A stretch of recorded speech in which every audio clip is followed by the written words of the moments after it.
bersyukurlah senantiasa bahwa kita punya Allah yang menepati janjinya. Dia akan memberikan yang terbaik dalam hidup kita sesuai dengan kebenaran firman-Nya, asal kita menghidupinya dan menjalankan kebenarannya. Renungan harian hari ini diambil di dalam Yeremia pasal 32 sampai 34, yaitu nubuatan bahwa umat Israel akan dikembalikan seperti sedia kala setelah mengalami murka Allah. Di dalam Yeremia pasal 32 diceritakan Allah memerintahkan Yeremia untuk membeli sebidang tanah di Anatot, yaitu desa kelahirannya, suatu wilayah yang dikuasai oleh Babel. Tentulah tampak bodoh ketika membeli tanah yang dikuasai oleh musuh. Tetapi Yeremia tetap melakukannya karena melalui tanda ini Yeremia tahu bahwa Israel akan dipulihkan. Bapak Ibu, mengapa Yeremia mau melakukan sesuatu yang tampak bodoh di mata orang?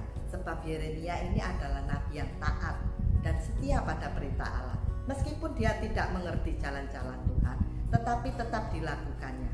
Sebab Yeremia adalah nabi yang bergaul erat dengan Tuhan sehingga dia peka terhadap suara Tuhan. Bagaimana dengan kita saat ini? Apakah kita juga dapat mendengar suara Tuhan? Tentu saja harus dilatih dengan pujian, dengan doa, serta kebenaran firman Tuhan yang harus kita pelajari dan kita renungkan. Dan yang kedua adalah Yeremia mau melakukannya sebab dia adalah mempunyai iman yang tinggi, pengharapan bahwa nubuatan akan janji Tuhan pasti digenapi.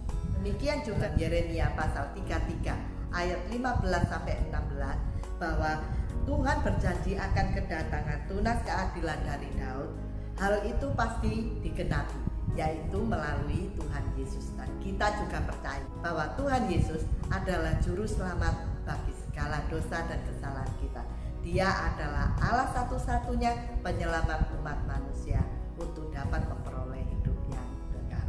Renungan harian hari ini akan saya tutup dengan cerita ada sepasang misionari dari Swedia, David Flut dan istri, yang menginjili di Sierra Afrika pada tahun 1921. Karena penginjilannya di Afrika bagian dalam tentulah sangat sulit dicapai. Juga adanya penyakit malaria dan penolakan dari penduduk setempat, sehingga menyebabkan istrinya meninggal kena penyakit malaria dan David Flut hanya memenangkan 1 jiwa, anak-anak laki. Oleh karena hal inilah sehingga David Flut kembali ke Swedia dan pada masa tuanya dia menjadi seorang alkoholik atau pemabuk.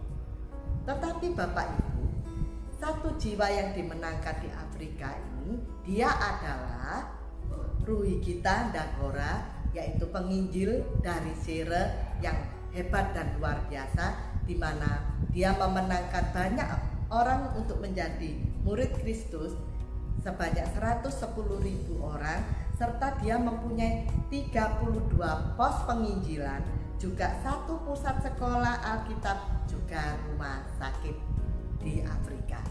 Jadi hari ini renungannya kita tahu bahwa ketika kita berjalan dalam kebenaran adalah suatu yang kita lakukan tampak bodoh di mata dunia atau suatu kegagalan di mata dunia, belumlah tentu menjadi kesuksesan di mata Allah. Sebab definisi kesuksesan Allah berbeda dengan definisi kesuksesan di mata dunia. Selamat pagi, selamat menikmati hari ini. Tuhan Yesus memberkati.